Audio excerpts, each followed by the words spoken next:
Today, we have the privilege of connecting with New York-based photographer Kacey Jeffers. Kacey was born in Nevis, and in 2018, he published his first monograph entitled Uniform, featuring 26 Nevisian students at 14 different schools. Uniform went viral here in the Federation, and today we again have the honor of speaking with Kacey about this and so much more. Welcome to Good Morning SKN. Kacey, how are you doing this morning? Welcome. I'm good. Thank you for having me. Well, thank you for getting up so early to conduct this interview. We really do appreciate it.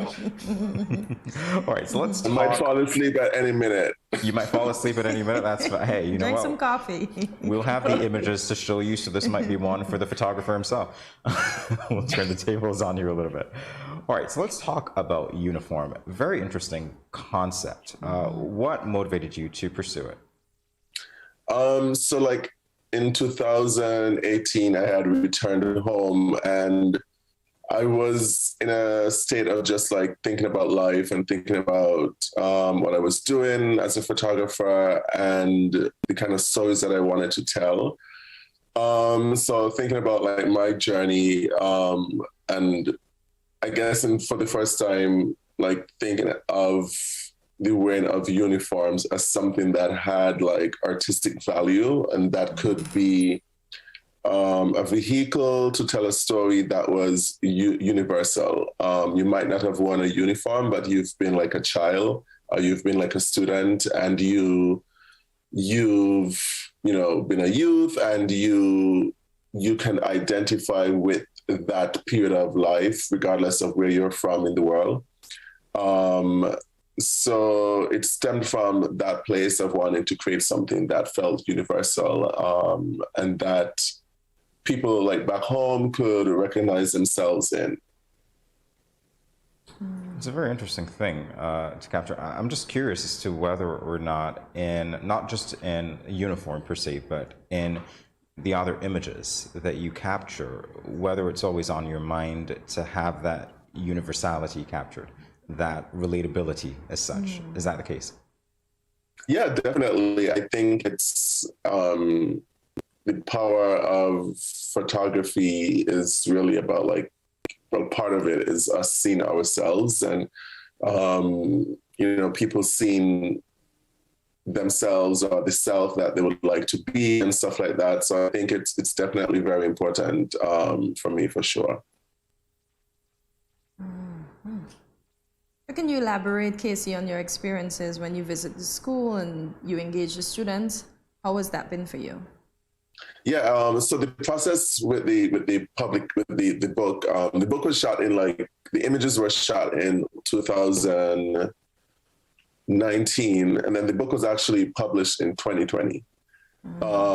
So I went to the schools, I spoke to the teachers before, and basically I told them that for me, I wanted to have students who weren't necessarily always, the bright ones or like the ones who were at the top of the class or whatever, and who always had the spotlight on them. That was kind of like my only prerequisite. I did not, for the most part, know the students who I would be working with. So I went to the schools on the designated days and basically just, saw the student, walked around a bit, and figured out where I was going to photograph them, and just had like a conversation. They were very engaging, and it was very much a collaboration.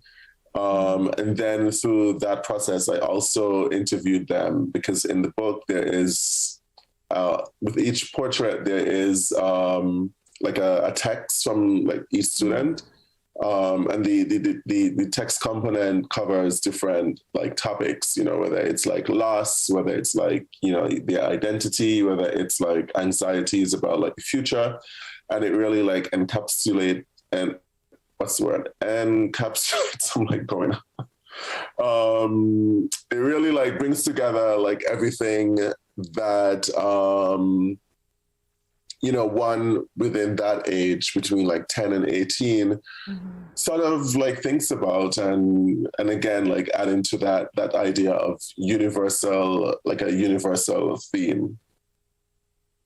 I'm curious now about why you decided not to request say, as you described it, the smartest.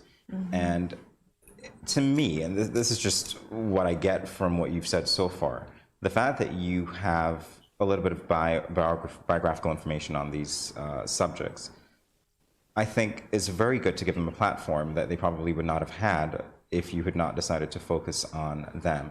Was that part of your appeal? Was that what you intended to do? Well, it wasn't necessarily from that perspective of, oh, I'm going to give the child a platform or whatever to speak out. It was more so like I felt with the project, I felt like the images could only do so much. And also because I was photographing, like, you know, school age children or whatever, and just thinking about like how culturally we have this notion of, oh, like kids should be heard, should be seen but not heard or whatever.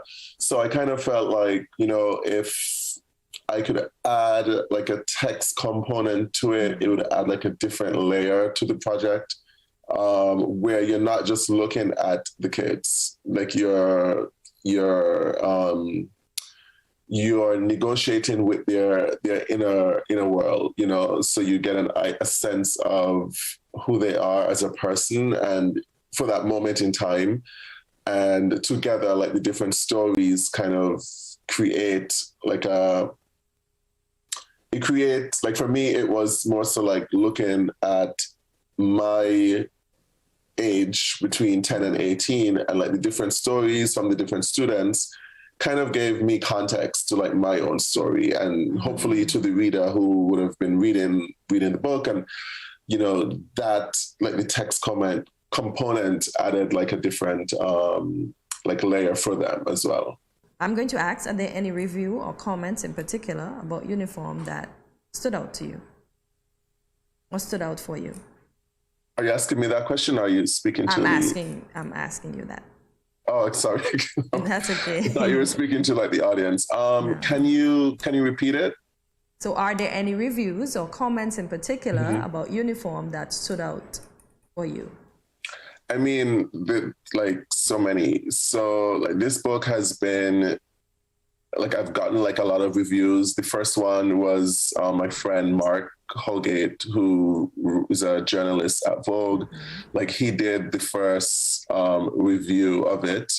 And I think he did like a really good job, and it really captured, you know, who I am and like the project and like my intentions for the project.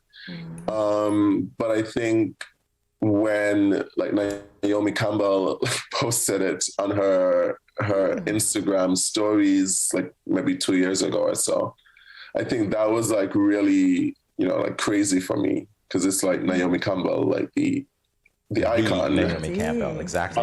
So that was like really, that was like, I was just freaking out. And then like on a smaller level, like I sent some books to kids in Sierra Leone.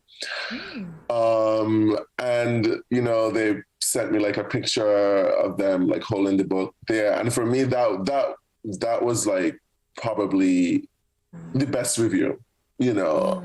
Without a review, that was the best for me, because it just said that what I've done is going into the hands of people who need to see themselves in such a way, people who need to see, people who need hope, and people who, you know, it's so rare sometimes as like Black people and Black children to see like images of yourself in like books, and to see people who look like you in books, people who come from similar backgrounds and people you can relate to.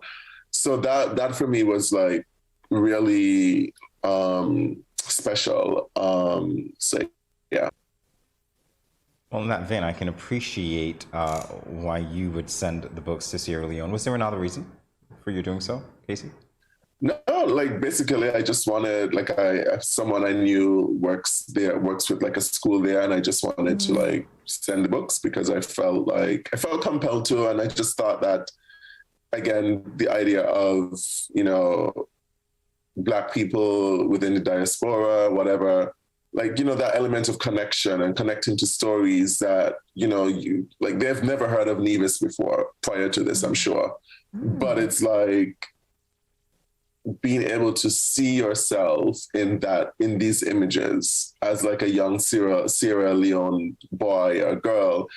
And, you know, maybe thinking like, hey, maybe one day I could do a book myself, you know? Definitely that source of inspiration. As we talk about the fact that your monograph has gotten global recognition, even from Naomi Campbell, and you've gotten reviews from Sierra Leone as well. Let's talk about the reaction at home. What have you noticed, and what are some of the things that you think we can potentially do to boost appreciation for work such as your own? Right.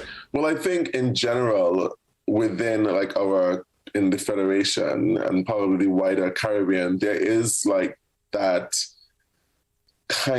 this kind of thinking where artists and artistry, it's not supported. There's no proper infrastructure to support the arts.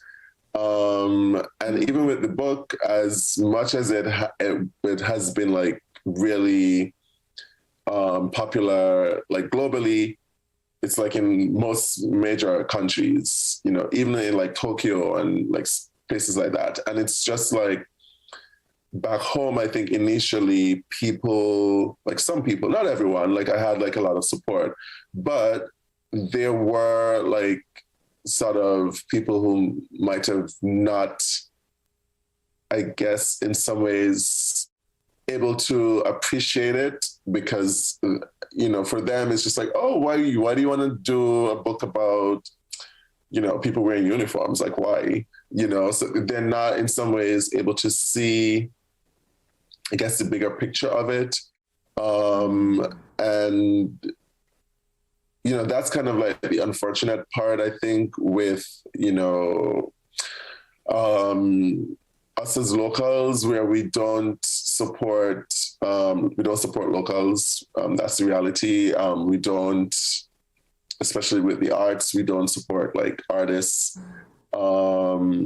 Yeah, I remember like someone was like, oh, well, I don't have like a child in the book, so it's not for me. I'm like, okay, well, that's not the point, and that's fine, but it's not like the point of it.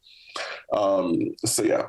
So there has been like moments like that, but generally people have been like supportive. I wish more St. Kitts people would support, but a lot of that is probably they don't know about it, which is, you know, kind of, it's in some ways it's like harder to get, I guess, like press in like St. Kitts Nevis than like, you know, elsewhere. But yeah, so hopefully after this, people would know more about it and they can support if they want to. Absolutely right. So what we want to know now is turning the page a little bit from uniform to your other photos. What else have you done? And what do we have to look forward to, Kacey? What can you tell us? Right. So right now I'm sort of in pre-planning of another project that I want to do in Nevis. So I guess over the course of a few weeks, I'll, you know, start like figuring out how I'm going to do that. Like another portrait-centered series in Nevis. So that's kind of what I'm looking forward to. Yeah. All right, great. So he's just teasing us. He's not telling us the depth of what is going on. So you're back. I mean, like, I don't want someone to like go on and steal my idea within like 2 weeks. We totally understand. I mean, not that I really mind, because I just think like, you know, we all have ideas or whatever, and you know, how you execute it might be different. But yeah, and that's like something I want to do. It's portraits, like at the hot springs in Nevis. I really like the idea of what that site represents. You know, like historically, there's a historical context, but there's also like a community-driven context, and like generations of families, you know, using it and stuff like that. So I want to do like a series there of like portraits and like more documentary style images around that site. So yeah, so now you've heard it here first. This is an exclusive. That's my next project, and hopefully I can get some volunteers who want to be portrayed there. I might just jot over myself and Jamie. You're welcome to. Absolutely right. All right, so how do people get in touch with you? We talked a little bit during the break about the availability of uniform in Nevis, and in our final few moments, I do want to give you the ability to reach out to the public, give us your social media platforms and things like that. Yeah, so you can find me on like Facebook at Kacey Jeffers. You can find me on Instagram at Kacey Photo, KACEYPHOTO. In terms of the book, if you're in the Federation and you'd like a copy, there are copies that are sold at Sip on the Square in Nevis and at the Olive Tree in Nevis in the Nelson Springs complex. If you're international, you can purchase it through my website. It's www.kaceyjeffers.com/shop. You can like get it there and I'll just mail it to you. And yeah, that's basically, how you can like get it. If you do need a copy, which I highly recommend you get a copy. I think you would enjoy it. You'd appreciate it. It's nostalgic. It's really part of our culture. And I think so often when we think about culture, we think about it in a very narrow way, in a very performative way, where it's like, oh, it's the masquerade, oh, it's the steel pan or whatever. But wearing uniforms is part of our culture, and it's part of our, it shows like the colonial like influences on our culture. And how we, on a larger scale, like how we as a people, sometimes we are tasked with taking stuff from that era and making it our own, or, making... putting our identity on it, basically. Huh? Putting our identity on it. So right. Okay. Right.